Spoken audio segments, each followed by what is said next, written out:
The rivalry between Russia and the United States happens within a complex world of high geopolitical and geoeconomic tension. In the middle, we see Israel as a subordinate to the orders of the United States, but with a very cordial relationship with Russia. Iran and Syria, whose stability means a lot for the region and that has relationships of love and hate with others. And on the other hand, we have the European Union that seems to accept the prohibition of the United States concerned by the Iranian nuclear plan. It approves to press the enemy. Europe tries to continue purchasing petroleum for Iran but cannot keep up the rhythm. Meanwhile, China, with a splendorous internal market, faces Washington and disputes hegemony in the financial, technological, and commercial aspect. Russia, U.S. for the pacification of the Middle East. This is what we're going to be analyzing today. We will have more information, their interests, and everybody. We thank you for being with us.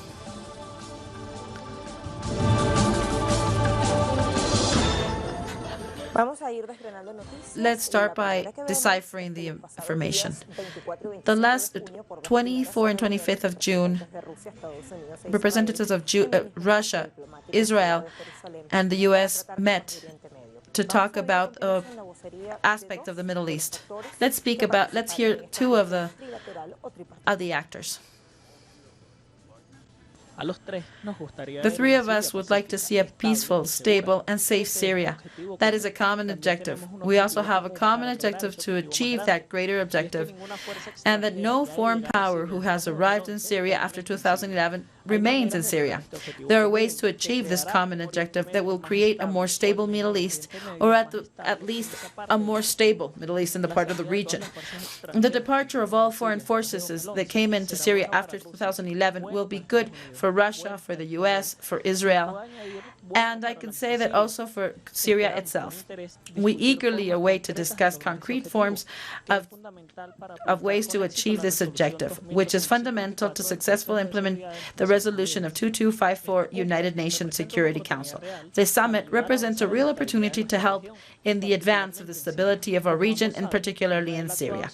As you know, Israel has acted many times for Iran to become military strong in Syria, while it actively and openly calls for the destruction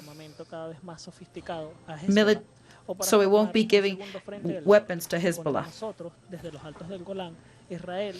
Against us, we will try to avoid for them to use their neighboring countries to have it as a platform to attack us. I fully support the position of the Prime Minister Netanyahu on how Syria must be a result of our work.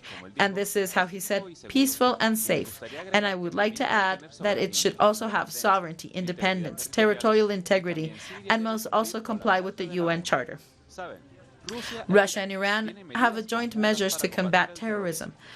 We have the mutual capacity to influence one another, and we have the ability to listen to one another. We understand the concerns that Israel has. We want those threats to be ended for the safety of Israel. Let's go to the map, Middle East. This is it's part of this huge Asian continent. Within, there are fundamental maritime connections. There's also large quantities of petroleum and gas resources.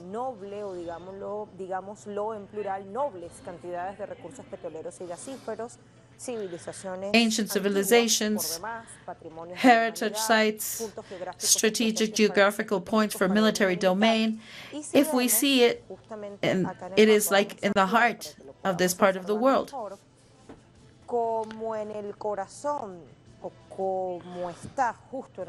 And as you can see, it has proximity to the south of Europe. It's right through Turkey we could get access easily. It's next to, from this heart, you could go to Africa, east of Africa, east and north. You could easily access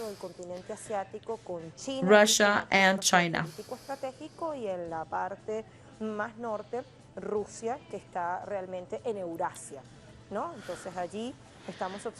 So we can observe how the Middle East is right in the middle of a fundamental area, and at the same time a region of interference, military intervention, colonization, and humanitarian crisis. Thousands have lost their lives, and millions have been displaced from their lands by imposed conflicts, created divisions by interests. Let's go to some hot points in this geographical area. Syria. Since 2011, it faces an imposed war to remove the President Bashar al-Assad from power. External factors have brought in terrorist cells in the territory that have finished with the ancient infrastructures, heritage cities, and thousands of lives. In 2017, the coalition forces changed with the support of Russia, and in these months, a plan for the reconstruction of the devastated areas and recovery of the economy that have been also affected by the sanctions imposed by foreign powers is developed. Terrorists still maintain a stronghold. This is the province of Idlib. It also claims the height of Golan from Israel. Iran maintains tension with the United States and Israel. These days, the rhetoric becomes even louder. United States insists that nuclear agreement has failed. It imposed more sanctions and threats. Palestine and Israel. Palestine historically denounces the theft of legitimate territories under a pretext of religious superiority, even since the creation of the fictitious State of Israel. Since then, numerous Palestinians have had to leave their household, and whoever has remained in the Gaza Strip and Cisjordania are continuing resisting attacks. The United States proposed a peace plan that Palestine doesn't accept. Iraq has over 30 years of war, and amongst it recently occupied by the United States in 2001, which ended with the life of Saddam Hussein and left the country in ruins and dependent on the United States, although apart rebels and rebuilds ties with their neighbor in Iran. Yemen, subjected to the systematic bombardment and maritime, terrestrial, and aerial blocking by the coalition led by Saudi Arabia and supported by the United States. Medicine and basic food do not arrive to the population. These leaves 7 million of Yemens in hunger. Powers have as excuse to stop the supposed trafficking of weapons sent to the Houthis from Iran. The truth is that the Yemeni's geographical position becomes a key country for the maritime control in the Middle East. Very interesting to have those points. Afghanistan also plays in this.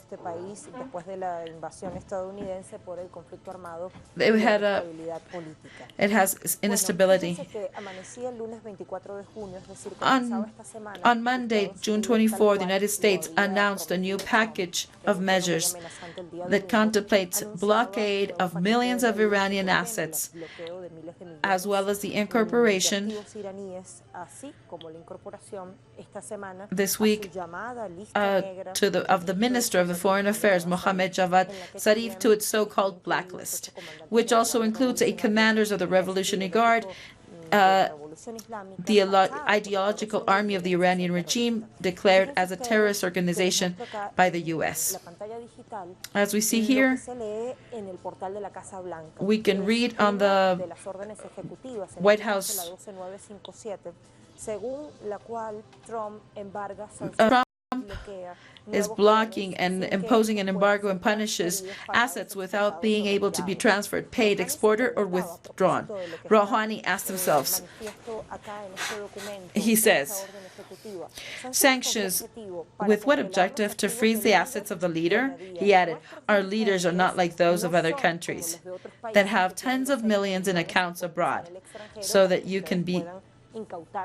can be seized from them or block them. That's what Hassan Rouhani said. And Donald Trump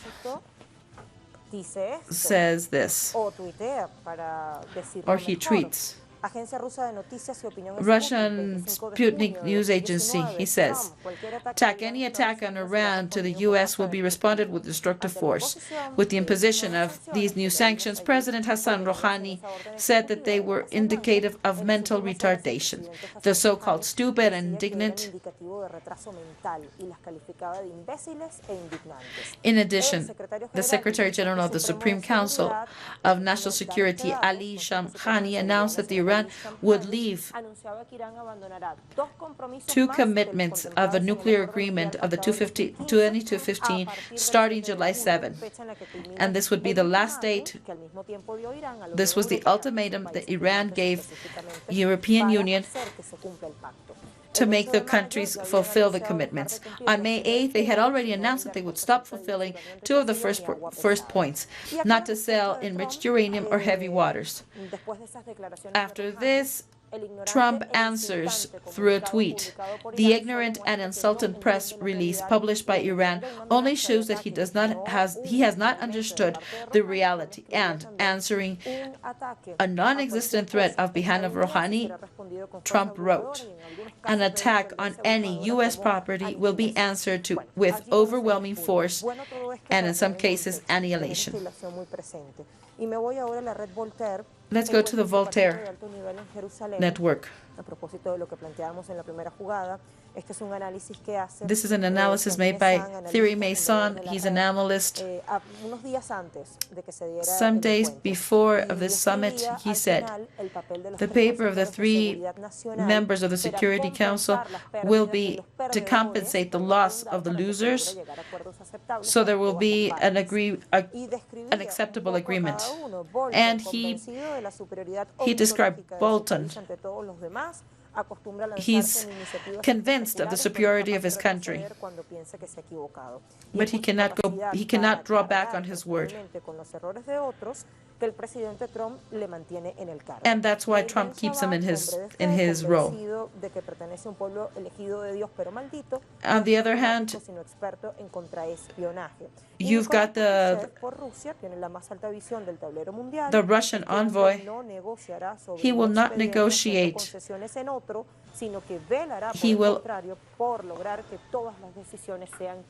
He will try to seek that all the decisions are coherent.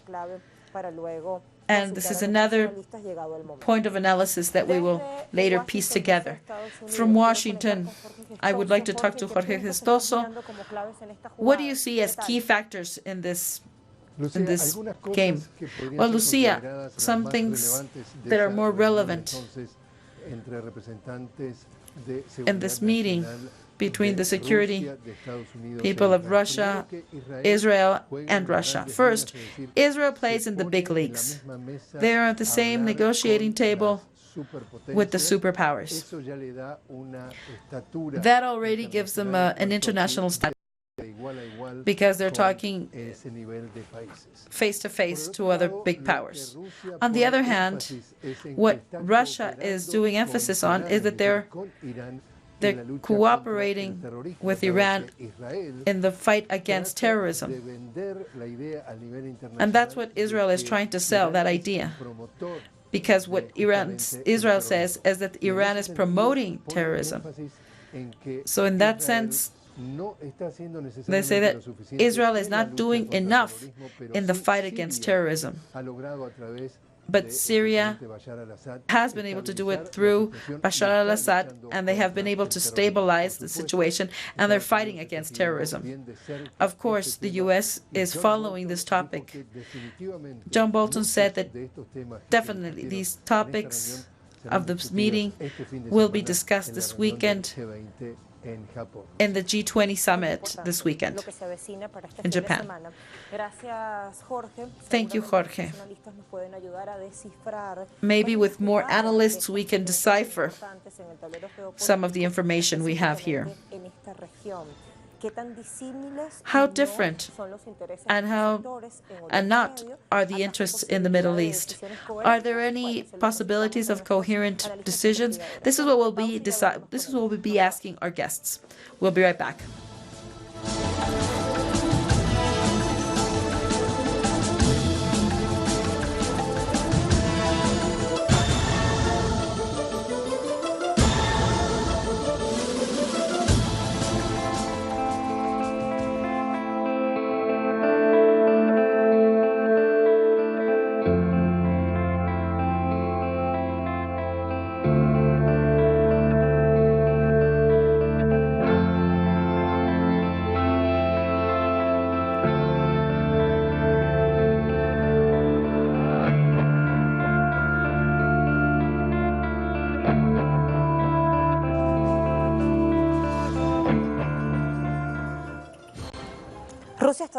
Russia, United States, we ask ourselves for the pacification of Middle East. Let's go to this trilateral meeting that was held 24th and 25th of June. Let's see. Iran, geopolitical actor of the region, and with high tensions. And these are the topics of the summit between Russia, Israel, and the United States in the trilateral summit in Jerusalem, held on 24th and 25th of June. In this sense, several postures were exposed. Israel wants Iran to get out of Syria, and they will pressure the U.S. so to get Syria out of the blacklist of the U.S. They think that it's a threat to their stability. Even more when Bashar al-Assad, their troops can go on to the heights of Golan, and that belongs to Syria, and it's being used by Israel. Months before, Trump escalated the tension when they said that those lands belong to Israel. On their hand, Russia defended the positions of Iran and Syria. And that says that they've been able to cultivate a good relationship with Israel. So Israel is a great mediator.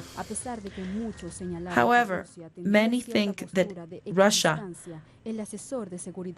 might have a different position. But Russia also says that Iran is not an attack on their position. Exactly what John Bolton said.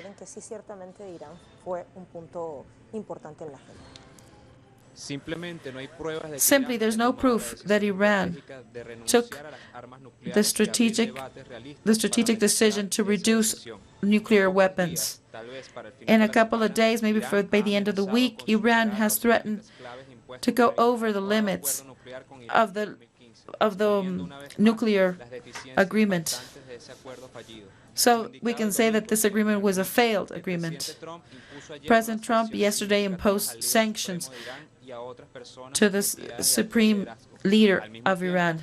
And at the same time, the president has left the door open for negotiation and in order to reduce the weapon production.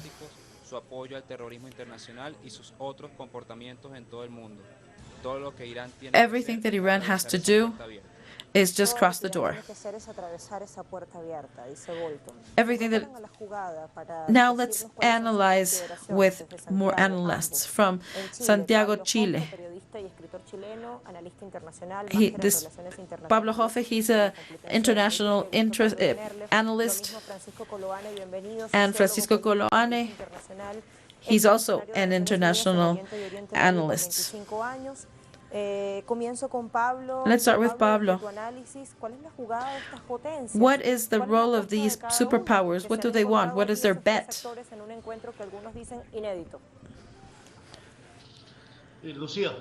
Hi, Lucia. Good afternoon. Well, the first thing it's important to see that if Israel is there, it's just to clean their faces and to show that they're at the same level of negotiation with Russia and the U.S. It's held in Al-Quds in Jerusalem, where at this moment there is a meeting where conditions are being discussed through the Bahrain Convention, where Jerusalem is fundamental. This type of summits are good to see that the U.S. and Israel are allies. They're only good for the interests of the Israeli interests and to show themselves as an international mediator in a scenery where the intervention of the U.S. and the aggression of Israel against Syria, Palestine, and the instability against Iran, this shows that Israel and the U.S. act as one voice. And John Bolton and the aid to security of Israel, they only do is they take their opinion.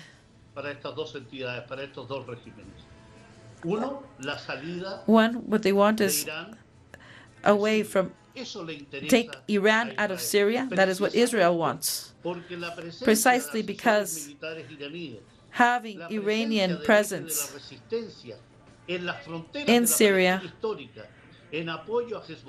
and supporting Hezbollah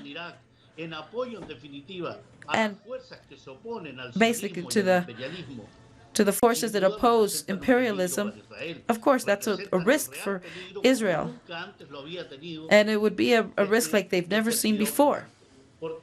Therefore, the ousting of the Iranian forces from Syria is basic for them.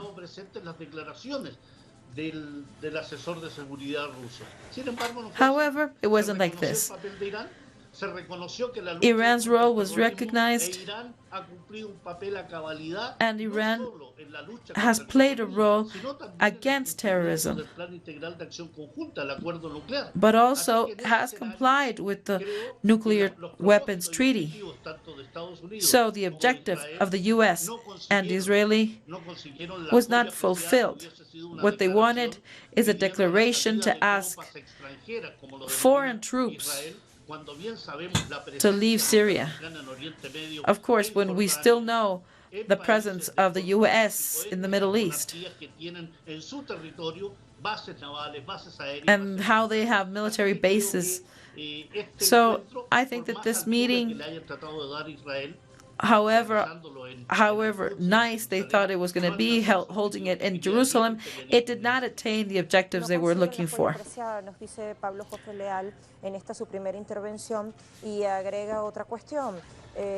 Our guest also includes that Israel is trying to be a valid mediator between these two powers.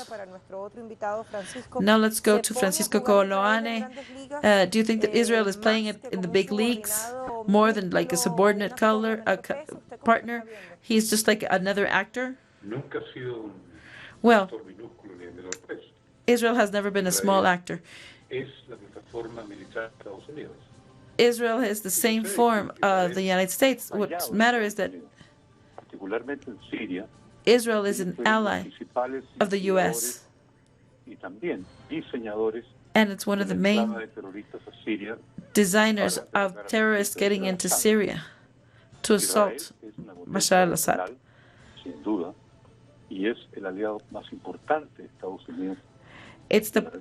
Israel is the biggest ally in the region of the U.S.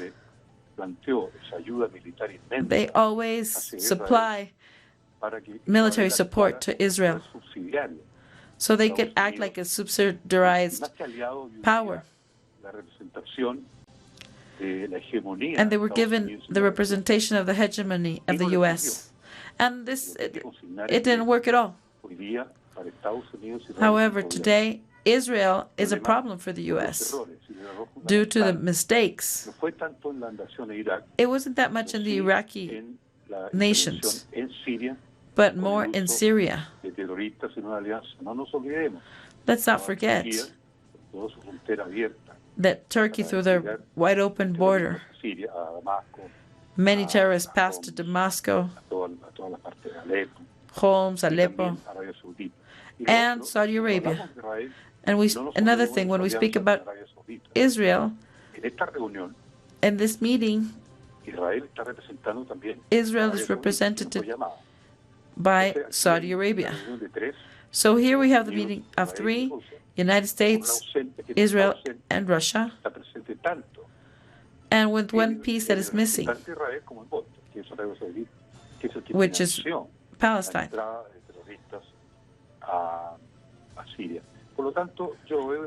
So I see Israel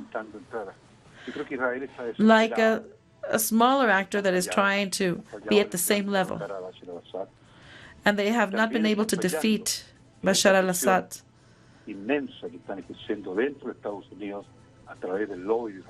And it's important to see that there's a huge population of Israeli people in the U.S. So it's my impression that this meeting that could be sending out a signal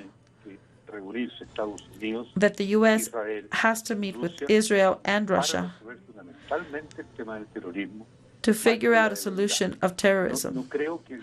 I don't think that Israel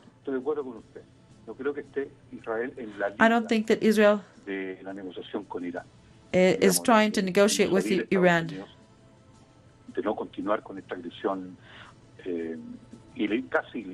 Or to ask the U.S. to back off Iran. I think this is just a meeting between the biggest powers: Russia, China, United States, and the European Union. However, in the immediate meetings,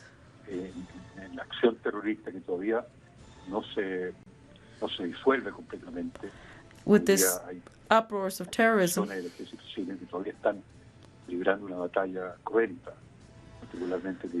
because they are still fighting a very hard war. Israel is important in the sense that has to stop. Here there's another group that is not present.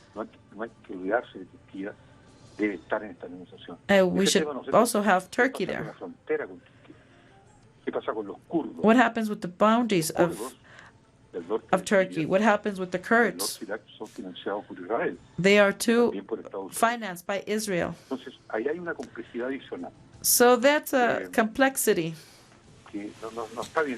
that is not clear. I'm under the impression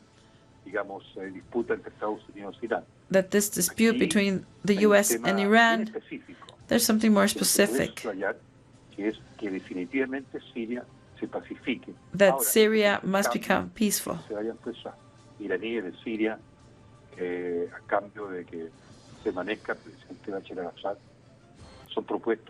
There are several proposals of the U.S., of Israel.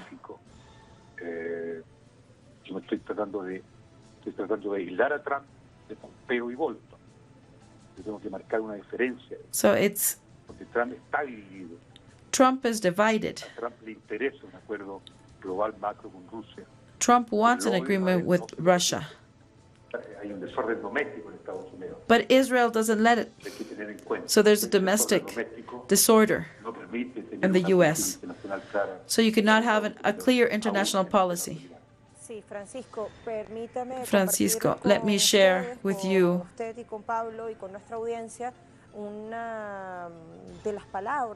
some of the words spoken by Benjamin Netanyahu. I would like to thank the President of Russia for the comments of how Israel is important. I really appreciate it. I would like to say in the clearest way that the Russian-Israeli cooperation has cooperated to security and safety in the region. It has dramatically changed the situation in the region. Now I want to ask Pablo about those declarations that are complacent with Russia, but there is a friendship between Russia and Israel. I would like your opinion. Well, I guess they're just both well educated. They have a good relationship. And there's a central element. There's more than 1 million Russians that live in Israel and that are of Jewish faith.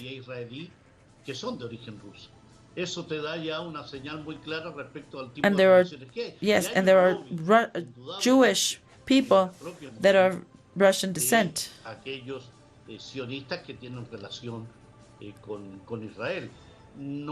It's not weird that the words of Benjamin Netanyahu, but it's not a support in the military aspect or political. He's just speaking of the good relationship they've had with this pragmatic Russia. And it's more like in the military sense, security sense. Let's not forget that there used to be communication between Moscow and Tel Aviv for the possibility that there may be an attack against Syria. And this is a region where Russia told Israel to be careful. And they helped them out by telling them where there could be any spies. But here it's important to say what are the words and declarations of Nikolai Patrushev, where he has recognized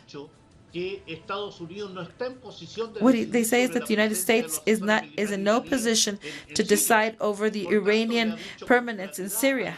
So he has said clearly to Israel,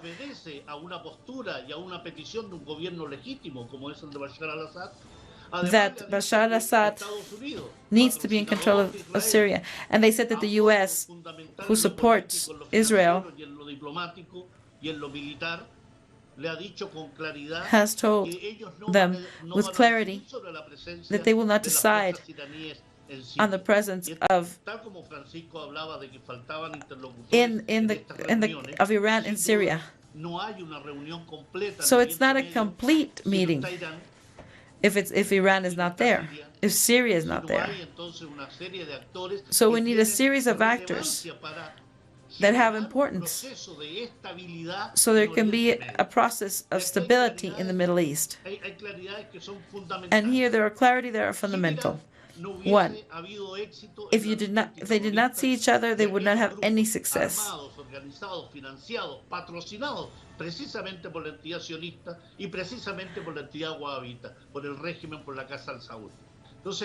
So here, there are fundamental aspects to recognize the presence and the role of Iran in the defeat of the terrorist groups. Let's just bear in mind that 2 years ago, more than 70% of Syria was in the hands of terrorists. Now, more than 90% is in the hands of the people. And it's due to great activity of the militia. And this is something that Israel knows. They know it's the frontier of the heights of Golan, and they would not be able to withstand a strong pressure.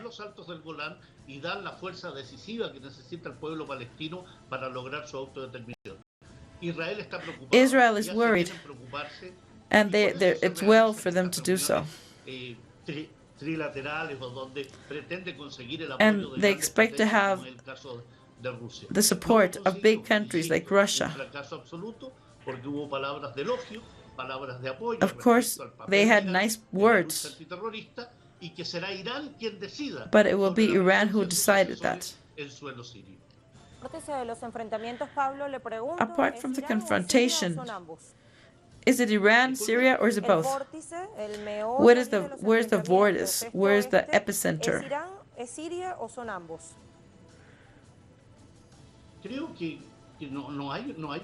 I think that there's no situation that we can call as a responsibility of Syria or Iran. I think we have to understand the causes of this struggle of Syria. And it's all due for the hegemonic project of the U.S. And at the end, what they want is to destabilize Iran and avoid any advance of the Russian Federation. So this is not to pay attention that from the beginning of the 20th century, there is a hegemonic interest of Donald Trump. And what they want is to have economic and hegemonic control over the area. Iran, on the other side, has supported Syria. They have,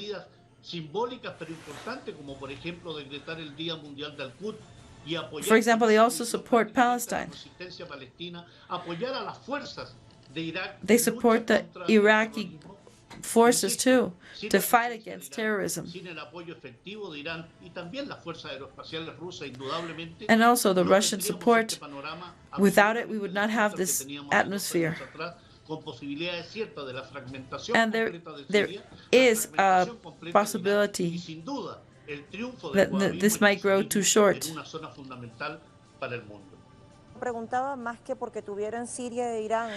I would like to know if these three countries have the responsibility of the confrontation. And does it have any more relevance? Now I would like to ask Francisco Coloane. I don't have more than 2 minutes. The Secretary of NATO spoke about the importance of reducing tension.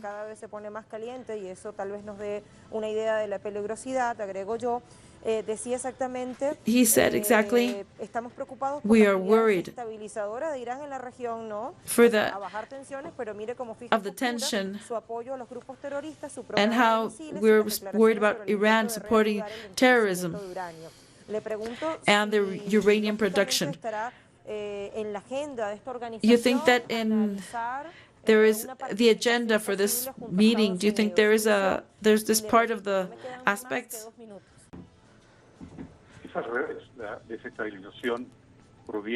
Well, this destabilization comes from the U.S. and in part with the withdrawal of the U.S. from the nuclear treatment. On the other hand, Iran is in its right to do uranium enrichment. And Iran is also seeing the global economy. What they see is that any confrontation in this area would reduce the normal supply of petroleum. So it's very important. So the announcement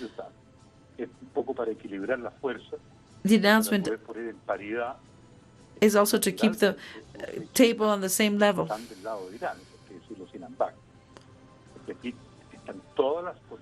Here we have most of the powers, and what they're worried is about the solution and not the economic loss. The transnationals. Here we speak about the governments, but we don't speak about the pressure of the transnationals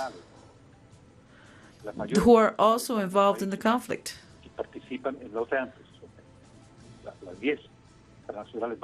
There are 10 most important companies.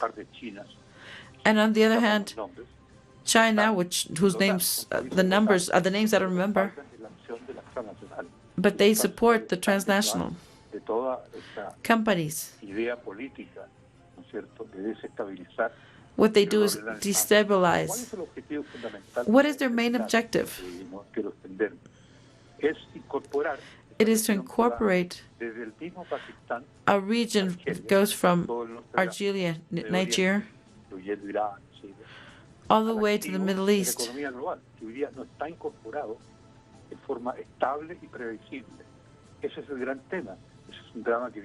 This is a drama that comes way back from the 80s. And then there was a remodeling plan. And this is how the Iraq invasion came into place.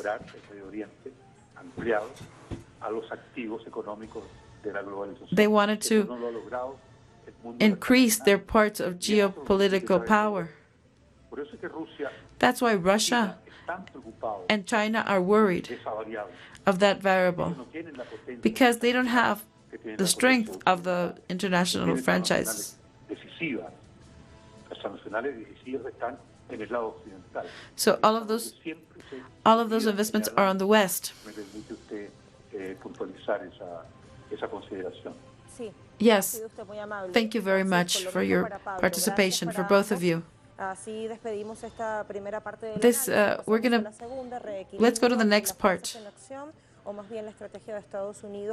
is going to be the strategy of the U.S. and the influence they have on this region? We'll be right back with our next guests. Just 1 minute of pause.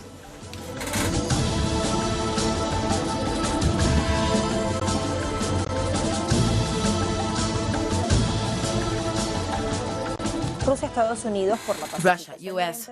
for the pacification of the Middle East.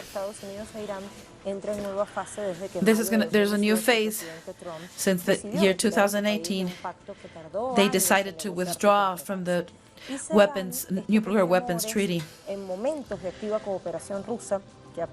And now Russia supports the fight against terrorism with all of its capabilities and has agreements in different aspects. So there's the resistance. And they use their veto power against in the UN.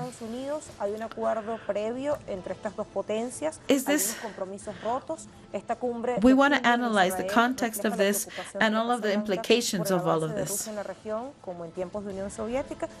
Mejor encuentro en la disputada Jerusalén. The capacity of Russia in the region is proven. They've sent Syria several weapons. This means that Israel will have to think long and hard of what they're going to do in Syria. Putin was one of the proposers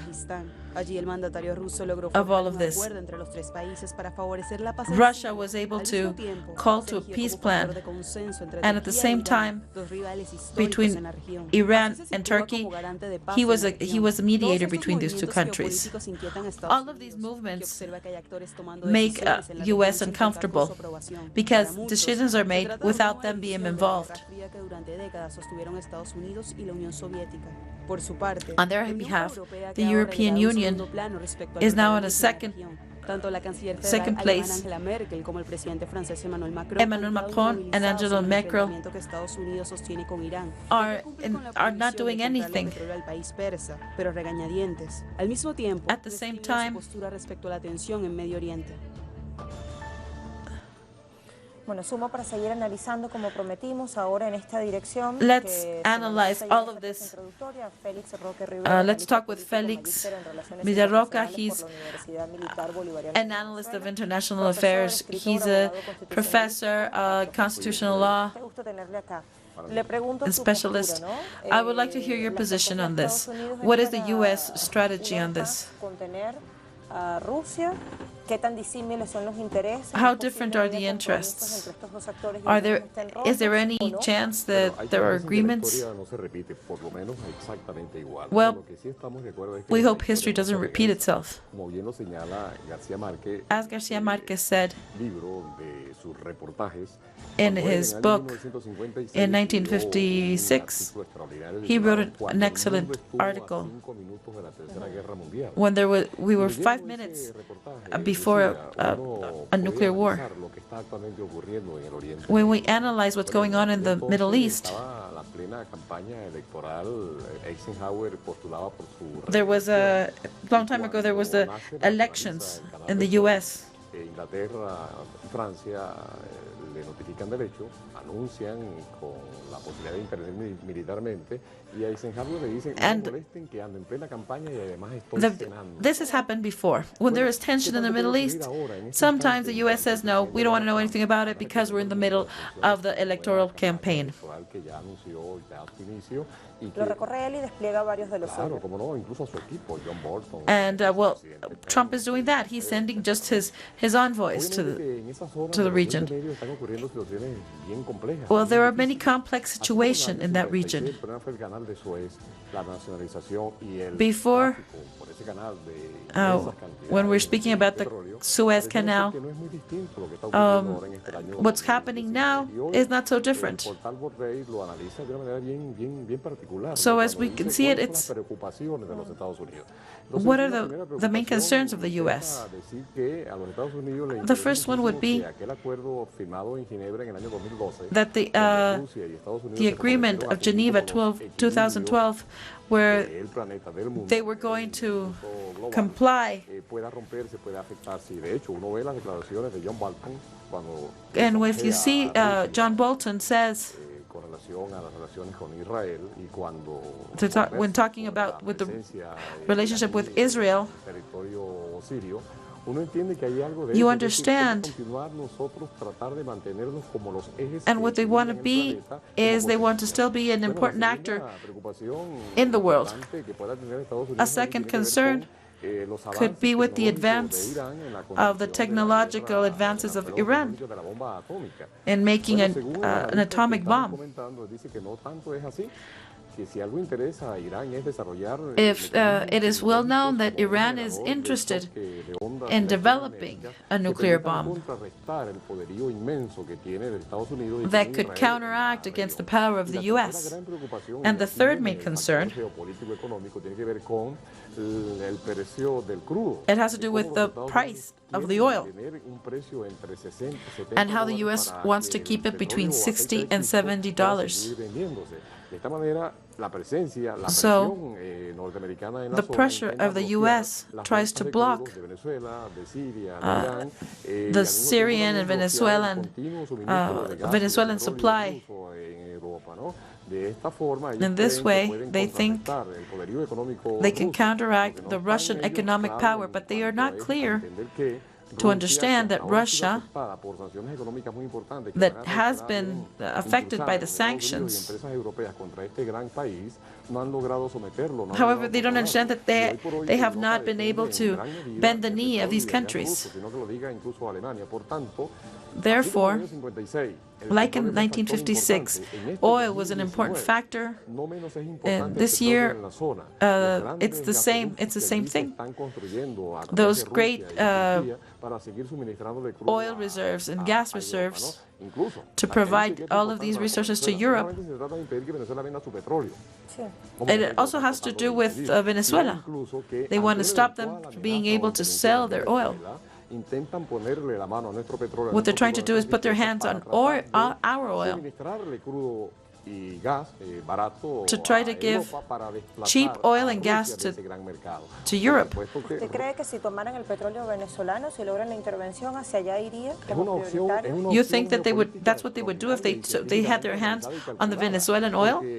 Well, 350.000 millones de barriles de crudo que tiene Venezuela en su all fábrica of the petrolífera, las inmensas reservas the gasíferas que tiene huge Venezuela en su reserve plataforma that Venezuela continental has pueden perfectamente could ser easily be exportadas, porque hay exported facilidad para eso, a Europa, to con lo Europe, cual el gas natural by which the natural gas exporta Rusia de Europa pudiera ser desplazado y el that petróleo all of the que también oil exporta that Rusia Russia pudiera ser sends desplazado, con lo to cual Europe could be Estados Unidos se displaced, consolidaría with en el which dominio de Europa the U.S. would have total central control totalmente, of ¿no? Central Por Europe. supuesto que a Rusia estos temas le interesan muchísimo Of course, y Russia por is very eso la interested in actitud que this. Rusia ha That's why tenido their para attitude, con esta situación de amenazas continuas para con nuestro país. Por that's eso la why presencia Russia supports rusa en el Venezuela. Consejo de Seguridad, cuando se ha analizado el caso And that's Venezuela, why they de have impedir a toda we costa have que their una support in the situación más Security allá de lo que Council. eso significa para la soberanía del país y lo que pueda significar una guerra desastrosa, sangrienta para nuestro pueblo, por supuesto que un dominio gringo sobre Of course, campos a U.S. petroleros que son muy domination ricos on our pudiera oil significar esta fields tesis que estamos explicando.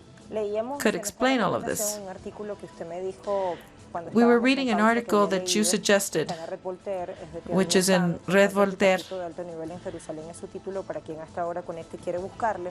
Y decía and cuando it says, escribe Messam, el autor, el perfil the author is Messam, de los tres asesores and what they o were speaking consejeros of de the seguridad o responsables de la seguridad the highlights of de sus these three respectivos people that países, are Israel y in the Estados Unidos, meeting decía de Patrushev, tiene of la más Patrushev. alta They said visión del they tablero have mundial, o sea, es el hombre más avesado, con más he experiencia, has the y lo most más importante, experience no of the negociará three, sobre un expediente and haciendo he will concesiones al not otro, sino que velará por el negotiate contrario por lograr que todas las decisiones sean coherentes. by getting advantages over another. He will find a way to so everybody to get a fair share. En esa reunión sobre seguridad que hubo In that meeting estos últimos días en Israel, in Israel, un aspecto específico, ¿no? Rusia está viendo la globalidad Russia de is sus seeing asuntos, everything incluso de in su a interés global nacional perspective. también. En los discursos que hemos leído y analizado el presidente Putin, Everything what está quedado Putin says, perfectamente it's very evidenciado. clear. En lo que el canciller ruso What Lavrov viene explicando y viene diciendo y viene contrarrestando Their que los position Estados Unidos con sus actuaciones is that pretenden incluso the ponerle U.S. fin al derecho internacional. tries to Esa put an end to posición the que tuvo allí el international law. secretario de Asuntos de Seguridad de Rusia recoge de manera muy precisa lo que es la posición What Russia says geopolítica is que a very nivel clear in global their viene Rusia position, defendiendo.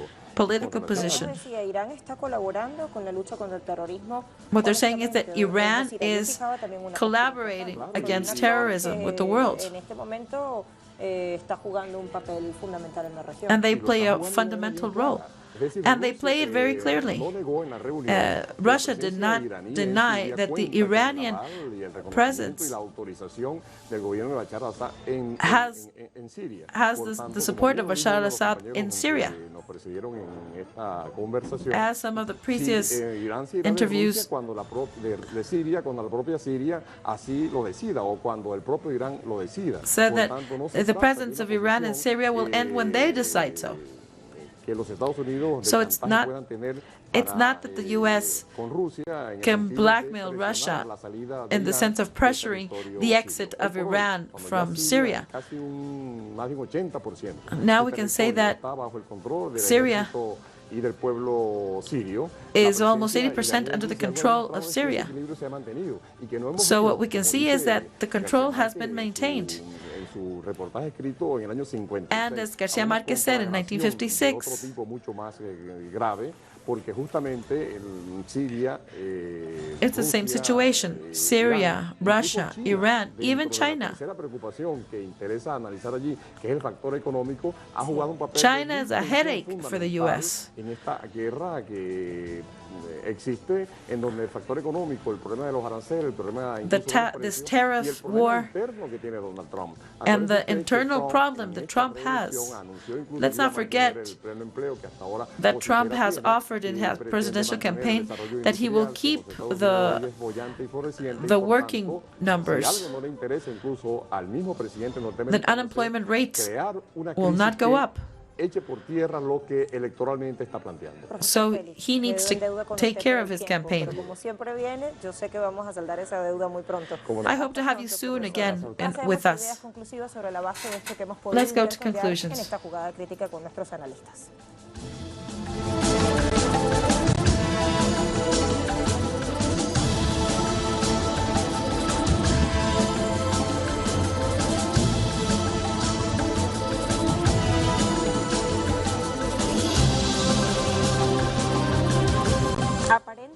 Apparently, the world powers are interested in maintaining axes that keep balance.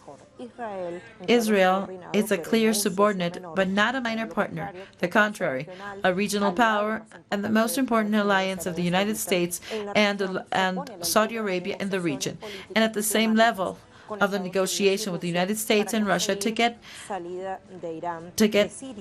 Iran to exit Syria, which defends Russia, alleging that Iran is also fighting against terrorism. About Iran, it is what it's also about fighting against terrorism. The idea is that it's going up, the tension is going up. In case the United States to confuse for the amount of contradictions, and the risk continues to be the war, even if nobody wants it. See you next time. Thank you for being with us.